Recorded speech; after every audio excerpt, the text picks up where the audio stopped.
చిన్నశంకరంపేట మండల కేంద్రంలోని మండల ప్రజా పరిషత్ కార్యాలయాన్ని తనిఖీ చేసి 2023-24కు సంబంధించిన రికార్డులను జిల్లా సీఈఓ ఎల్లయ్య పరిశీలించారు.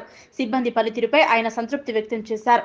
అనంతరం జిల్లా పరిషత్ సీఈఓ ఎల్లయ్య మాట్లాడుతూ చిన్నశంకరంపేట మండల కేంద్రంలోని ఎంపీడీఓ కార్యాలయంలో 2023-24కు సంబంధించిన రికార్డులను పరిశీలించడం జరిగిందని, సిబ్బంది పనితీరు బాగుందని, రికార్డులలో ఎలాంటి ఒడిదుడుకులు లేకుండా రికార్డులన్నీ బాగున్నాయని, ప్రతి సంవత్సరం కూడా రికార్డులన్నీ కూడా ఇదే విధంగా పూర్తి చేయాలని ఆయన అధికారులకు సూచించారు. ఓకే, ఇప్పుడు ఇది వార్షిక తనిఖీలో భాగంగా అంటే యాన్యువల్ ఇన్స్పెక్షన్ ఉంటుంది ఎవరి మండలంలో. అందులో భాగంగా ఈరోజు శంకరంపేట ఆలోచన చేస్తున్నాం. అంటే దాని ఉద్దేశం ఏంటంటే మండల స్థాయిలో ఉన్నటువంటి ఆఫీస్ మెయింటెనెన్స్ ఎట్లా ఉందని వెరిఫై చేస్తుంటాం. అంటే ముఖ్యంగా ఆఫీస్ రికార్డ్స్ ఎట్లున్నాయి, ప్రాపర్గా కరస్పాండింగ్ చేస్తున్నా లేదా, మాకు వచ్చే రిపోర్ట్స్ ఎట్లా వస్తున్నాయి, వీళ్ళు ఇక్కడ ఉన్నటువంటి క్యారెక్టర్స్ కానీ వేరే సరిగ్గా మెయింటైన్ చేస్తున్నారు ఇక్కడ గ్యాప్స్ అని చెప్పి వాళ్ళకు సలహా సూచనలు ఇవ్వడానికి ఒకటి. ఒకవేళ తప్పు ఫైండ్ అవుట్ చేస్తే ఒక నిజంగా గ్రేవ్ ఇలాంటి ఉంటే వాళ్ళు ఎక్స్పెన్షన్ కాల్ఫర్ చేస్తాం, లేదంటే మామూలు చిన్న ఉంటే వాళ్ళకి సజెస్ట్ చేస్తాం, ఇది కాకపోతే ఇట్లా సర్జ్ చేయమని చెప్పి.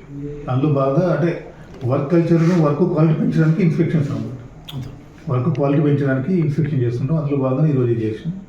సోఫార్ బాగున్నాయి, రికార్డు నో ఇష్యూ, అన్ని అప్డేట్ ఉన్నాయి. ప్లస్ ఎక్కడ కూడా గ్యాప్స్ లేవు, మాకు బాగానే ఉంది. మేము ఇదే కంటిన్యూగా మెయింటైన్ చేయమని కూడా చెప్తాం వాళ్ళకి. ఎక్కడ అంటే మిస్ ఆపరేషన్ కానీ లేకుంటే డైవర్షన్ కానీ అంటే ఏం లేవు. ఇక్కడ కూడా మాకు కావాల్సిన అన్ని రికార్డ్స్ మెయింటైన్ చేస్తాం. చిన్న చిన్న గ్యాప్స్ ఉంటే మేము సర్జ్ చేయమని చెప్తున్నాం. పెద్ద ఏం లేవు, మేజర్గా ఏం ఇష్యూస్ చిన్నవి కూడా ఏం లేవు, చిన్నవి కూడా మేజర్గా ఏం లేవు. ఎక్కడైనా చిన్న చిన్న స్పెల్లింగ్ మిస్టేక్ అంటే చిన్న అంటే మైన్యూట్గా ఉన్నటువంటి కూడా నెక్స్ట్ ఇయర్ రిపీట్ అవుతుందని చెప్తున్నాం వాళ్ళకి. ఇట్లా సజెస్టివ్గా ఇయర్ 2024 అక్కడ పాతి అయిపోయినాయి. యాక్చువల్గా కొన్ని మండలంలో లాంగ్ ఇయర్స్ పెండింగ్, ఈ మండలంలో మాత్రం 1 ఇయర్ పెండింగ్ ఉంది. గతంలో సీఓ చేసినప్పటికీ ఈ 23-24 అంటే లాస్ట్ ఫైనాన్షియల్ పెండింగ్ ఉంది, అది ఇప్పుడు పూర్తి చేస్తాం.